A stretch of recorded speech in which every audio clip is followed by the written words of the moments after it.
I think we forget that joy and pleasure and taste is all part of nourishing yourself. And we tend to think about grams of this and milligrams of that and restricting this and staying away from that. But let's remember that joy and pleasure and balance and nourishment, self-nourishment is really critical to nourishing yourself well. Well, hey there. Welcome to Media Savvy, the podcast that gives you a behind-the-scenes look at what it takes to get noticed by media and become the go-to expert that they keep coming back to. I'll be sitting down with successful writers, producers, and entrepreneurs to learn the tools and tactics they use to build their reputation and in turn boost their business.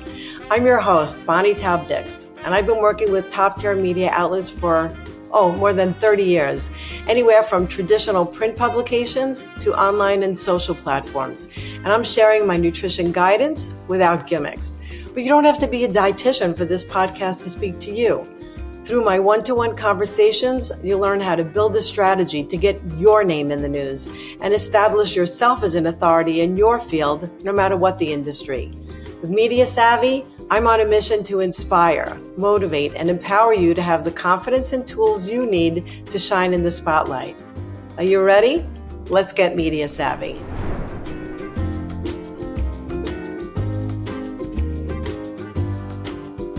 I am so excited about this show today because Ellie Krieger is not like many food-related media stars.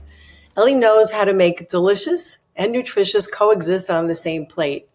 She is a friend of mine and someone I have admired for her common sense and her evidence-based nutrition advice and for her warm smile and welcoming way, which if you know her, you know that's absolutely true. So let me tell you a little bit about Ellie. Ellie is well known for her hit Food Network show, Healthy Appetite, and she's the host and executive producer of the cooking series called Ellie's Real Good Food on public television. Ellie is a New York Times bestseller, IACP, and two-time James Beard Foundation award-winning author of seven cookbooks. And she is a weekly columnist for the Washington Post and host of the podcast One Real Good Thing. Her most recent book is called Hole in One, Complete Healthy Meals in a Single Pot, Skillet or Sheet Pan. Ellie, welcome to Media Savvy. I am honored to have you here. It is so nice to chat with you today. Oh, Bonnie, I always love talking with you. So thank you for having me on and for such a nice introduction.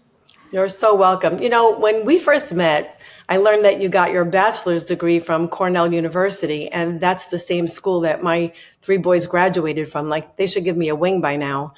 But what inspired you to focus on nutrition and then become a registered dietitian? Yeah, so I always loved food. I was always passionate about food. And I love to quote my mom because she says that me becoming a nutritionist is like a pyromaniac becoming a firefighter. I mean, I was always sort of like into food and just like enamored with it. And I think in my young life, it almost took it was almost in an unhealthy way to an unhealthy degree where I wasn't finding joy in other things that I should have perhaps. But anyway, that's a whole other story. But so always loved food, also loved science and health, and was pre-med at Cornell and majored in nutrition because it satisfied all of the pre-med requirements. And it was food. But then, my 18-year-old self started taking nutrition classes and realized the depth and breadth and wondrousness of this field. And then, of course, was like, oh my gosh, this is what I want to do. I mean, I didn't really even realize how much there was to it. So it was just like a no-brainer that, of course, this is going to be my path. I love when that happens. You know, that actually happened to me. I didn't start out wanting to major in nutrition. I didn't even know it existed. But I was majoring in psychology, minoring in art. And I was overweight at that time and lost a lot of weight by just discovering healthy food. And then it just sort of gelled for me. And then I wound up becoming a dietitian. So it's kind of like one of those long stories that really paid off. I couldn't, everybody eats. So it's a great profession. It's never going out of style. Well, it shows you that you really do need to be exposed to things in order to understand that they could even be a career. Yeah, so it kind of Absolutely, absolutely. And we'll talk more about being a dietitian in a little bit. But I noticed that in the signature of your emails, you had a tagline. You say, "In my food world, there is no fear or guilt, only joy and balance." I love that. I also think that being in the media, it's kind of nice to have a tagline. Like on my website, which I haven't thought about, it says guidance without gimmicks. And I think Mm. that, you kind of need to be short and sweet, but really say something about yourself. So, just curious, like it's a challenge for you, I'm sure, but how do you balance the science of nutrition with the joy of eating in your professional life? Yeah, it's so interesting because that tagline, I wrote that in my very first book in the intro, and I kept getting quoted. Like people kept like posting things on Instagram with that quote and attributing it to me and tagging me. And I noticed how much it resonated with people. And this notion of fear and guilt that is always plaguing us, and that it seems to be, well, we know fear and guilt gets clicks, right? Right. So if you can, so there's so much of it, and it's like pervasive in our whole culture. So I think people really resonated with that quote in particular, and it's just true, really, for me. I mean, it is really very foundational to my approach to food, and frankly, I think that is the core of good nutrition. That I think we forget that joy and pleasure and taste is all part of nourishing yourself. And we tend to think about grams of this and milligrams of that and restricting this and staying away from that. But let's remember that joy and pleasure and balance and nourishment, self-nourishment is really critical to nourishing yourself well. It is so important. I also saw lots of private patients, thousands of patients in my career, and I still do see a handful. But, for so many of the patients I've seen, many of them could have been my assistants because they knew everything about the grams and how much protein is in this and how much whatever to look for in this. But that's really not what it's all about. Like they still didn't know how to put a healthy diet together that would work for them personally. So I love that. And I always say guilt is not a tasty side dish. So I'm with Yeah. you on your tagline there. I love that. Yeah, I Caught mean, my eye. guilt just leads us down a negative path. There's really nothing, there's no reason to ever feel guilty about eating something. You might feel like, oh, I overate. And then you can say, okay, this is what it feels like to overeat. Let me avoid that. I don't like this feeling. I'm going to avoid that next time. But you don't have to feel guilty. You didn't do anything morally wrong. Exactly, exactly. And speaking of negative, can we talk about being a dietitian for a minute? Because there are so many dietitians that are unhappy and feeling overwhelmed and underpaid, and especially those who work in clinical dietetics like a hospital. So you and I, both branched out to work with companies that we enjoy, food that we enjoy that they make, and we authentically share this with our audiences. And, let's also face it, that brand partnerships are also lucrative. So when deciding to work with a brand, how do you determine what kind of brand you want to lend your name and your likeness to?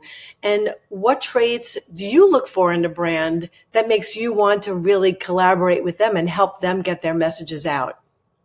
Yeah, I mean, I'm going to get to that answer in a minute, but I want to just talk about dietitians being undervalued. And I think that's what no one is going to be happy if they're undervalued in the marketplace, if they're undervalued anywhere at home, if they're undervalued. And I think one of the issues with nutrition is that, I mean, it's traditionally like women's work, right? I mean, we're finally diversifying in terms our profession in general, in terms of more people of color, but also in terms of gender. I mean, we're finally getting more guys in the field, but traditionally it's been like more than 90% women. And I think that's one of the reasons why the pay is so low, is because it's the same thing with teachers. Yep. So we're doing a valuable, important thing in the world that's critical to people's health, and it's extremely undervalued, devalued. I think it has to do with the sexist role around that. And also, I think as helpers, I mean, we have that food people, nutrition people, we want to help, right? And so we're often asked to do that for free. And I think it's a real issue that we really have to value our services and we have to put them out there as we are important, we are valuable, and we deserve to be paid a living wage, we deserve to be paid whatever that might be. So I think that's a really important issue in our profession in general. We have taken a more entrepreneurial approach. I mean, I've been an entrepreneur my whole life. I've never actually worked for anyone. I've never been on a payroll. So it's kind of a way of life that is sometimes very difficult because you never know what's next and you're constantly trying to scramble for the next thing. To now answer your question, I mean, I have diversified my business so that I'm getting income streams from different places, from writing, from now I have a Substack newsletter that I love to do. It's a terrific new platform I have a free newsletter on there and then a paid upgraded subscription where I'm writing articles, in-depth pieces, and have a direct relationship with my reader, which I'm loving. And that has become an income stream as well. Anyway, and also doing brand.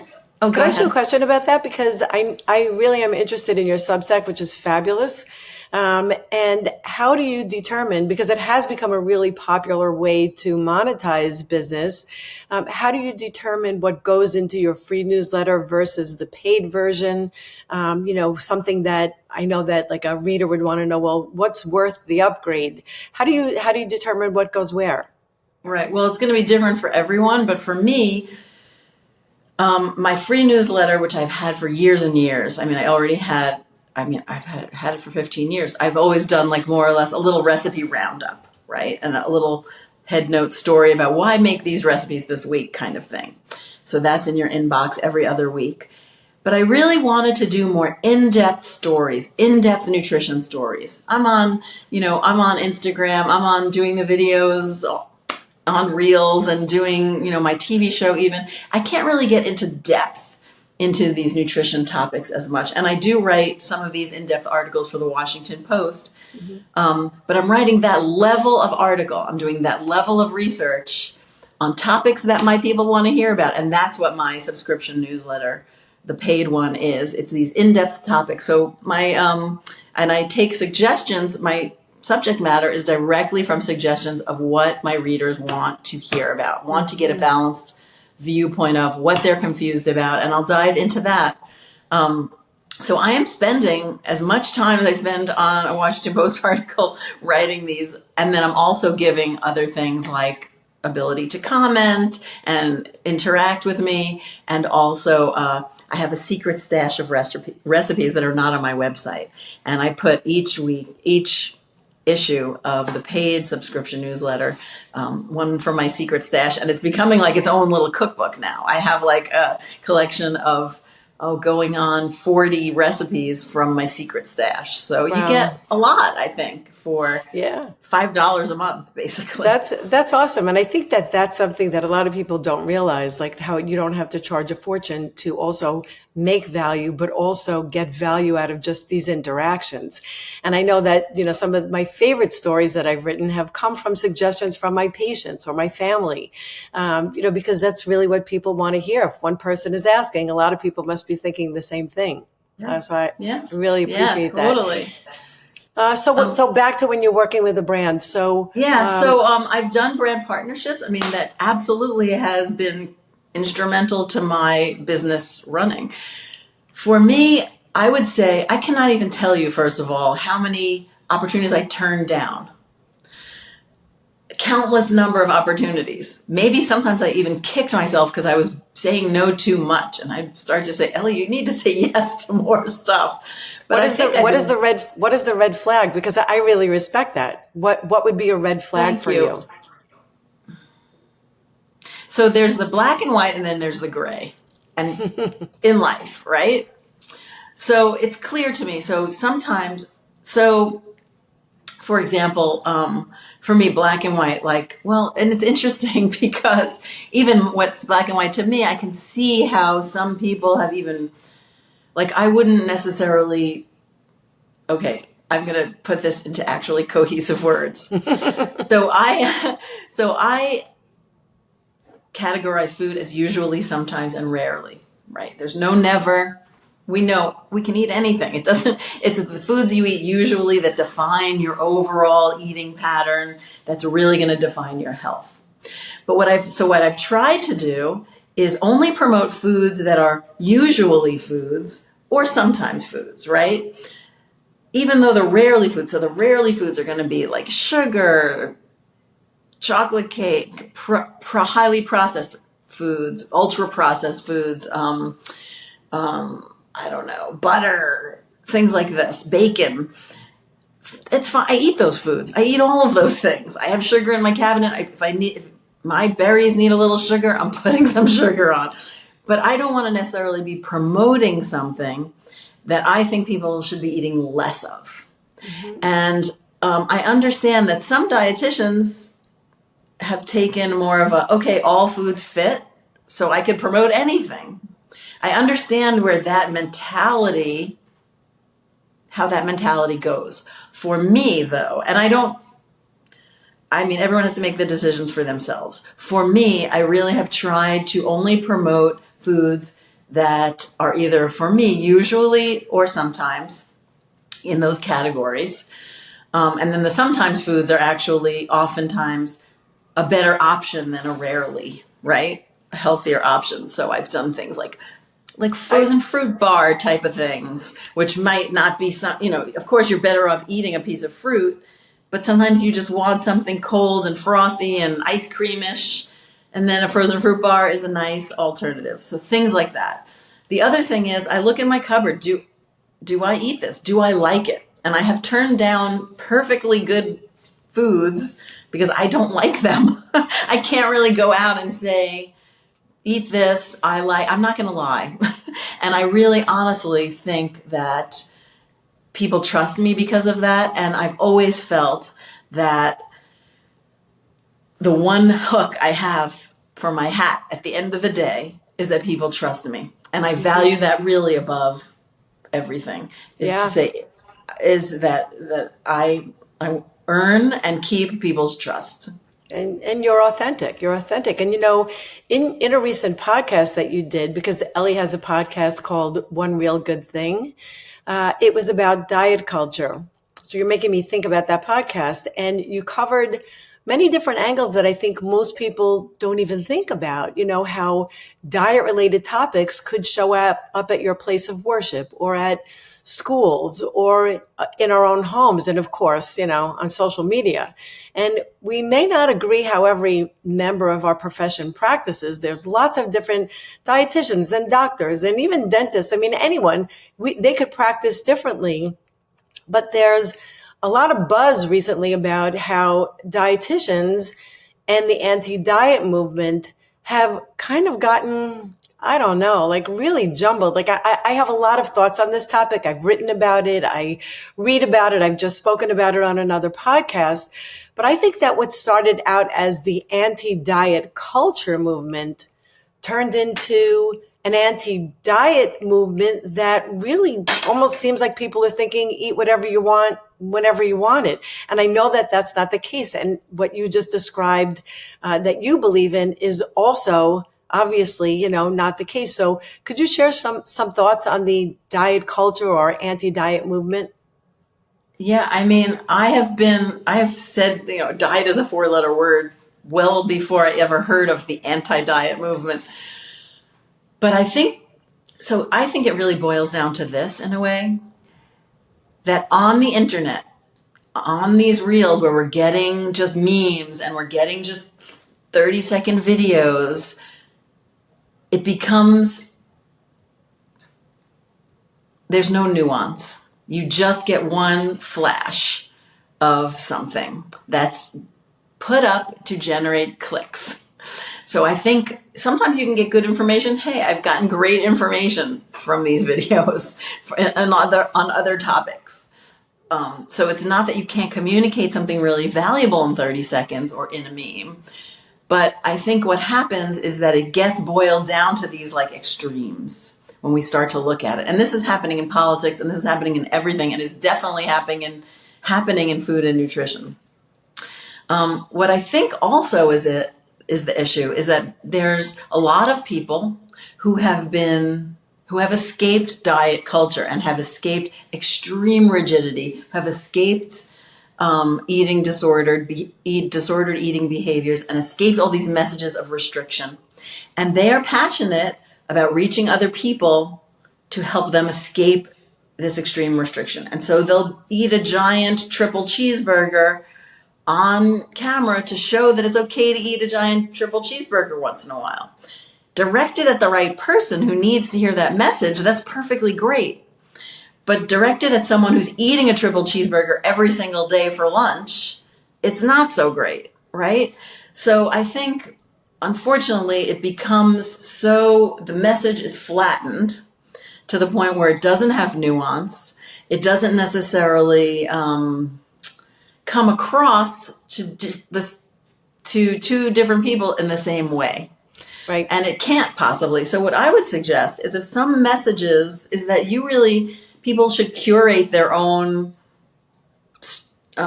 feed on social media. And if something is not sitting right with you, if something is not serving you, then, mute that or unfollow that because it might not be right for you. Right. So, right. I mean, every message, every video that I put out can't be for every single person.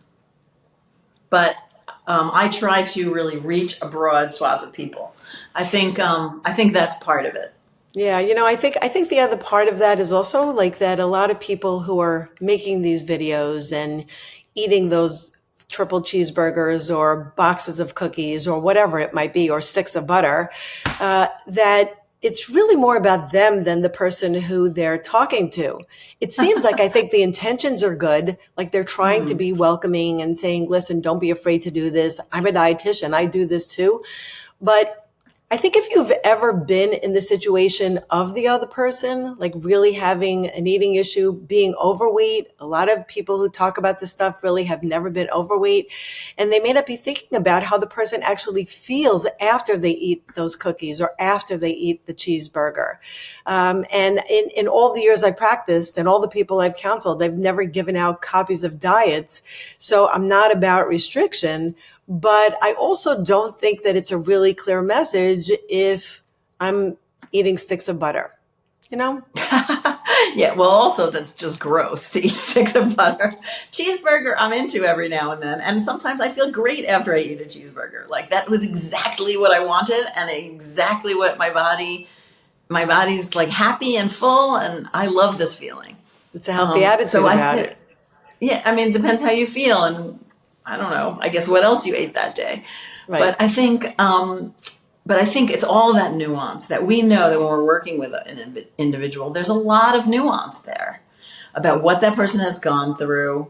But I think you're right to that point that a lot of times it's not necessarily about the viewer, or maybe that influencer or dietitian thinks that they're talking to people just like them. And those are the people that they're trying to get to.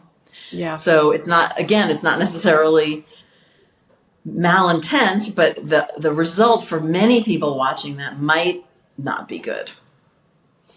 Yeah. I mean, we could talk about this forever here because I have so many thoughts about it. But I think that something needs to be fixed. Something needs to be a little bit better in terms of the way things get interpreted. Right. You report a lot about science as you're talking about in your Substack, like really dipping into the meaning of a lot of the sort of more superficial things that we see. So where do you get your information from? When you're researching something, how do you stay on top of trends so that you could translate this to your audiences? I mean, I read the primary studies. I read as many as I can. I really try to go to the primary source. So if I am looking up, I just did, what did I just write about?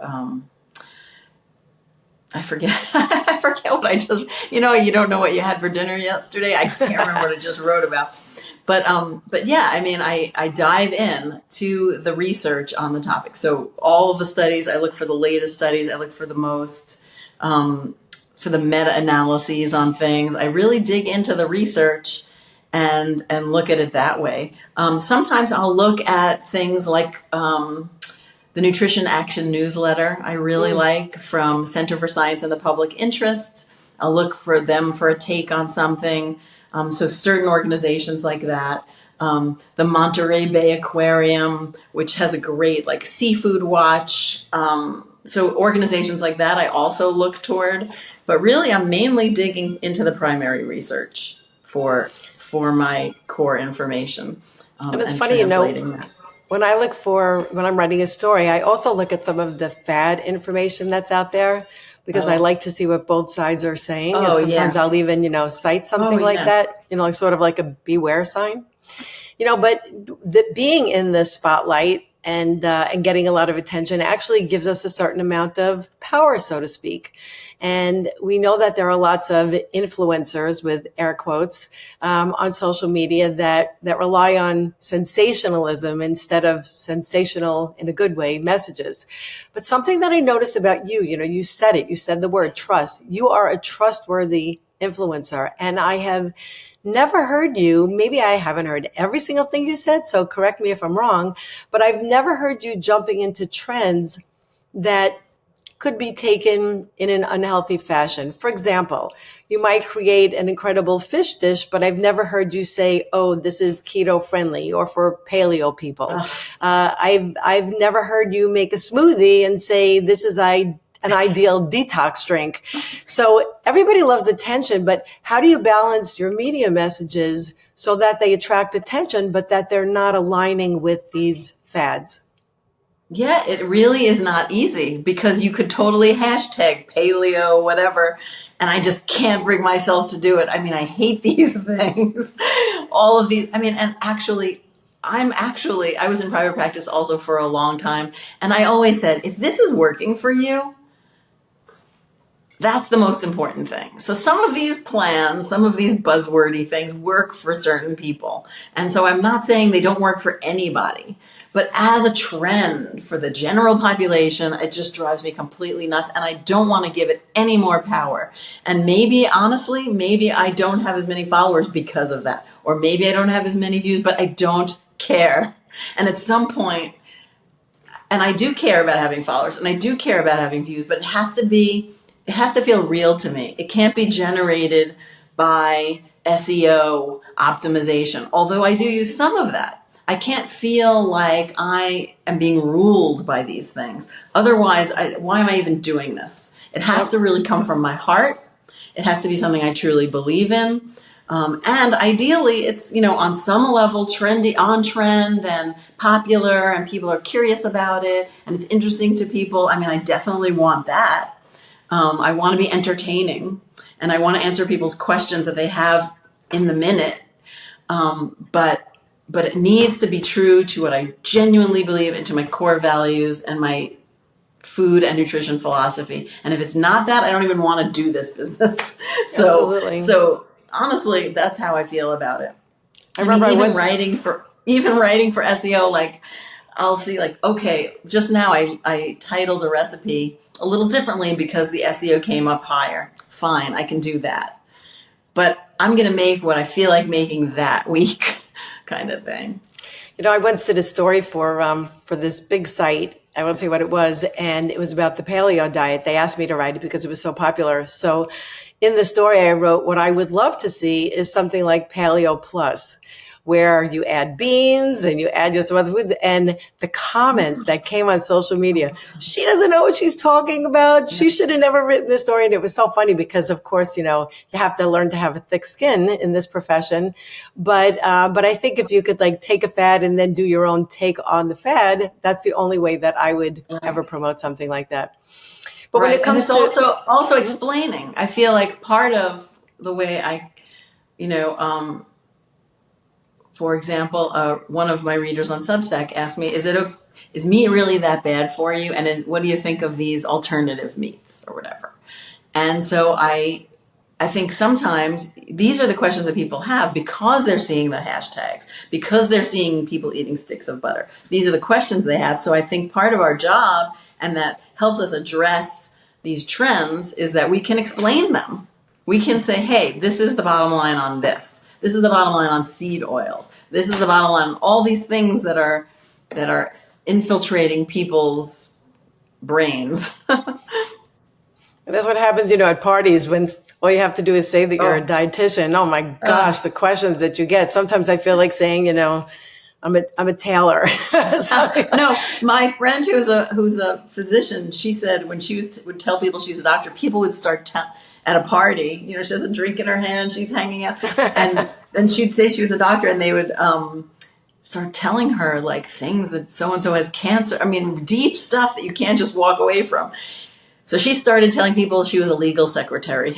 And she said nobody ever asked her a follow-up question. That is a very good point. You just made me think of a very funny story. So I once had a new patient, and she was asking me about the things I eat and that I don't eat. Like, she asked me a lot of personal questions about my eating habits. And then that night I went to the US Open with my husband, and he had a hot dog and a Coke, and then asked me if I would hold it because he went to go get some mustard for his hot dog. I was holding it. Don't you know, like, I run into this woman and she said, Bonnie, you said you never eat that. So it was really kind of funny how people. Anyway, I am guilty of taking, I'm so curious to ask you these questions. I'm guilty of taking many, my husband will say too many, pictures of food that I cook. And yes, I also take a lot of food pictures in general, even in restaurants. But I noticed that a lot of the dishes that you display you credit photographers. So what is that like? Do you create several dishes at once and then batch photograph them with photographers? Do you have like a go-to person? Where would someone even find a professional photographer if they were looking for one? Could you tell us a little more about that? So for me, it's a unique situation because, I do photograph my own recipes. But I write a weekly column for the Washington Post, and the Washington Post has granted me permission to use those recipes and the photographs that they use in the paper that they hire the photographer. They have a whole team, a great, amazing team, stylist, photographer, prop stylist, and they all create those photos, and I'm allowed to use them on my website. So then I can use them on my social media as long as I credit everyone appropriately. So I feel very lucky to have these amazing professional photographers, and it's a big part of why I love writing for the Washington Post. Besides, it's an incredible team. But I do one recipe a week for them, and it's been almost 10 years now. So wow. You do the math. That's a lot of recipes. That's a lot of pictures.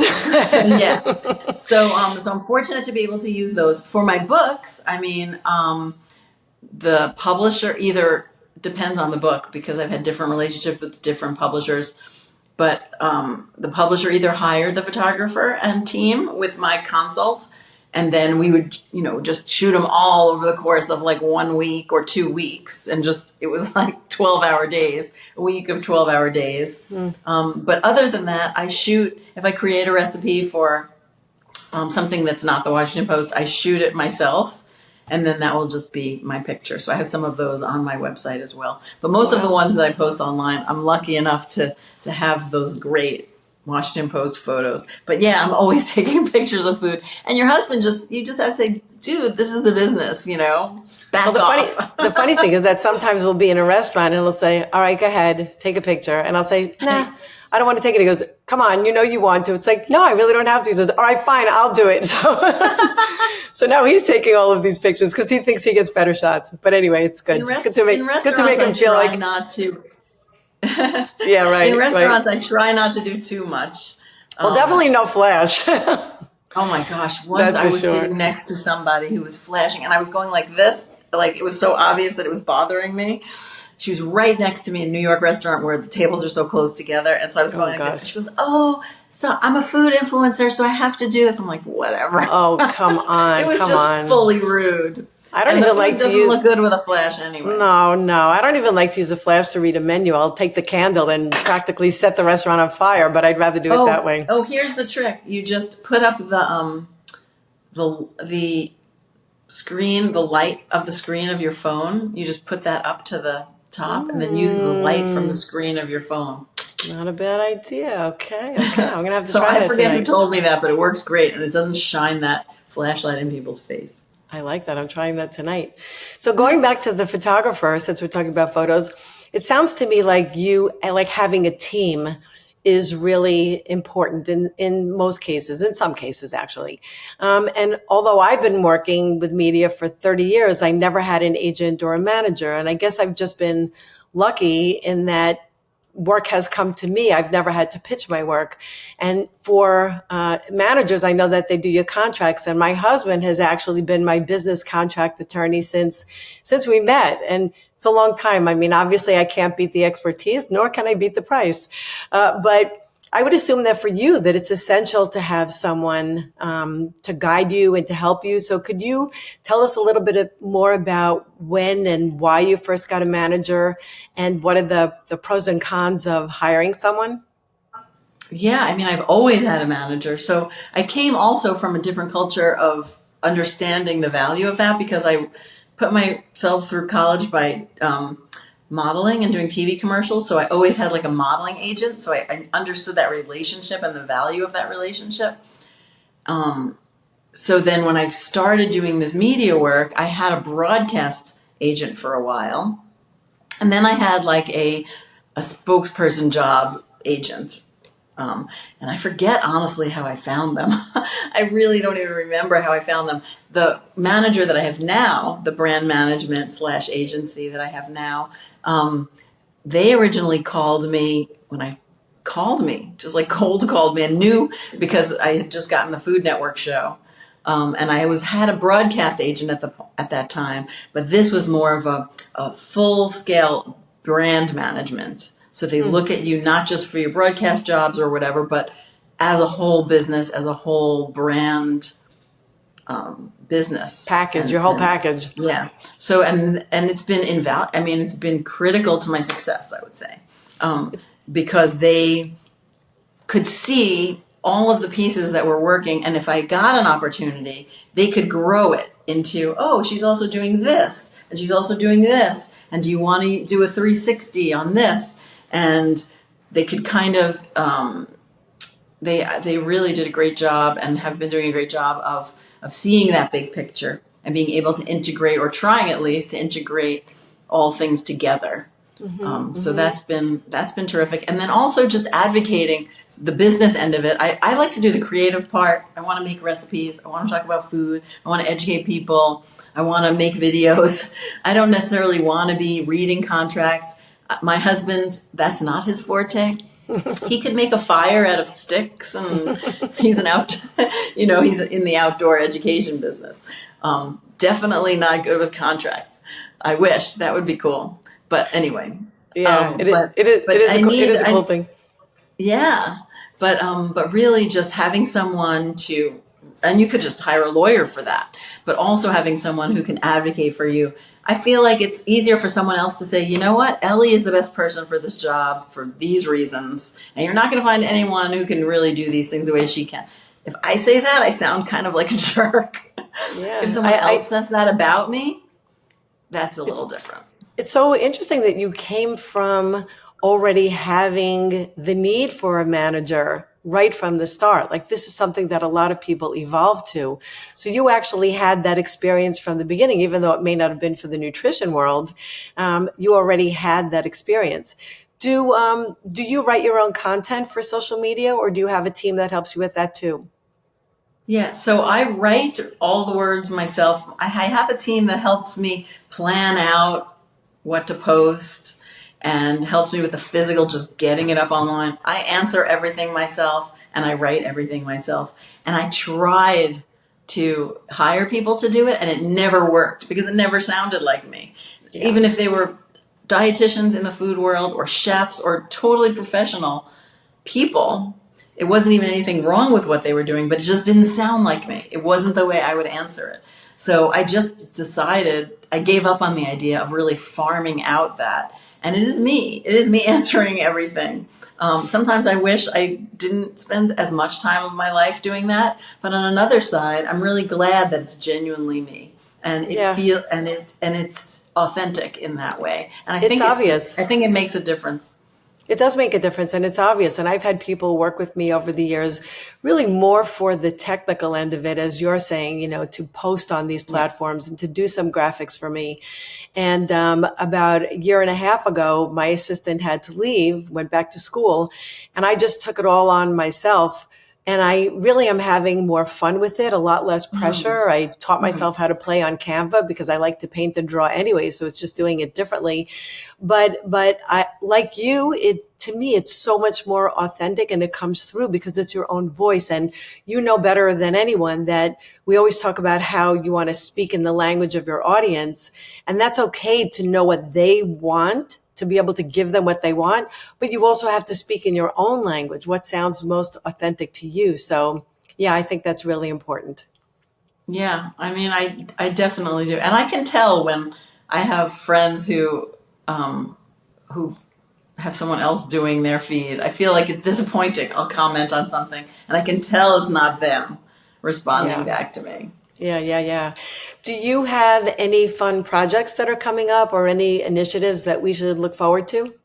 Oh my gosh! Well, one of the things I'm doing is I'm getting ready to renovate my shooting kitchen. Ooh, So it's going to be, I might do a whole social media thing about it. But it's going to be, I'm excited. So I'm in the design phase now. So that's kind of fun. And then I'm just, writing for the Washington Post. I am, doing my podcast. I'm doing my Substack and just like enjoying that really. it's a lot. It's not like a just, it's a lot. Yeah. And I redid a kitchen recently, and it's funny because I picked countertops and backsplash and different items just really set for food photography because I didn't want it to interfere. It would be like, you could buy those backgrounds that you could shoot food on. I wanted my kitchen to just look like that, so I didn't have to have an issue of where I was going to shoot. It's actually a lot of fun. It's exciting. Yeah. Yeah, I'm excited about it. And I think it'll be fun to post about too. And I'm Oh also, yeah. yeah, we're also building a house in the Adirondack. So it's a big time around here for like renovation and new building and stuff like that. So I might be doing some stuff in the next year a little, I'm such a city girl here in New York, and it'll be fun to maybe do some stuff in the Adirondacks too. Oh, that sounds fantastic. And I recently became a city girl. I lived in the suburbs for 28 years, and now living in the city, I'm just having the best time. So yeah, we'll have to get together after this. Actually, we are. We're Yeah. getting together on Monday. What am I talking Oh, about? yeah. So I have two more questions that I wanted to ask you. I ask all my guests so that you can help inspire whoever is walking now and listening to this or driving and listening to this. But looking back on your journey in the media landscape, what is one piece of advice you wish you had received when you first started? And my other question is, can you provide one top tip to our listeners if they want to become more media savvy? Ooh. What do I wish someone told me?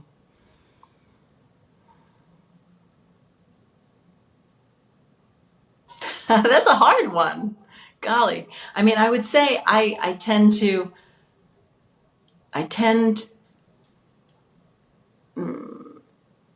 I would say, just don't worry. I think my future self is telling me that now, but I tend to get kind of worked up and anxious about things. And I want them to be so good, and I want them to be so perfect, and I want everything to be perfect to the point that it hampers my creativity. So over the course of doing this, I've learned not to worry about being perfect. And I would say maybe that's what it is. Don't worry about perfect. Not only, actually, this pertains to nutrition and diet too. Don't worry about perfect. You know this better than anyone because I love your brand, your business name. But but yeah, so not worrying about perfection, but just like diving into something creatively from a media point of view, and just trying things and not worrying about it being perfect. So that's been key to my, I think, growth and success is just like allowing that play and that imperfection to open up creative channels, I would say. By the way, That's the long answer. my answer would be Don't worry. I feel the same way as you. I think that just being concerned about the future, without having enough faith and confidence in yourself and how you need to be worthy of what you do. I agree with you. I love that. Obviously, I love that because I believe it too. And what Yeah. about a top tip? Yeah, I mean, I would say the top tip is just again, I would build on that because I would say, live a creative life and don't worry about perfection. So I feel like that's what helps us. That's what pushes us and helps us grow and makes really cool stuff happen.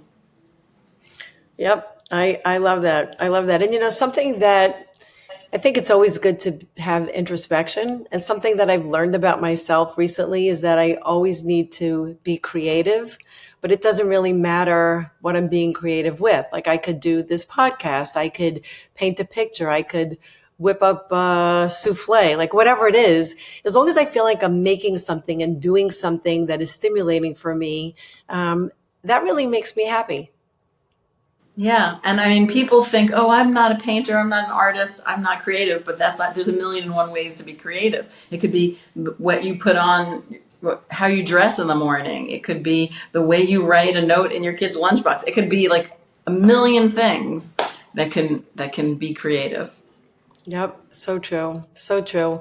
Well, please tell everyone where they could find you. And I just thank you so much for being here. Where can people find you? Oh, thanks for having me and for the great conversation. And people can find me and pretty much everything I'm doing at my website, which is elliekrieger.com. Fantastic. Well, that's a wrap for today's episode of Media Savvy. And a big thanks to Ellie Krieger for schmoozing with us today while taking us along her media journey. And if you enjoyed today's episode as much as I did, please subscribe to Media Savvy, write a review, and you know how much I'd love it if you would just tell other people to enjoy our show. And remember, it's not just about getting your name out there. It's about connecting with your audience in meaningful ways. So be sure to tune in next time. And until then, follow at BTD Media on Instagram for some insider tips and tricks. And don't be shy. Throw me a message. If you have any questions, please send them along. And oh, by the way, you're looking very media savvy today. Have a good day. Bonnie saying goodbye now and see you in the spotlight.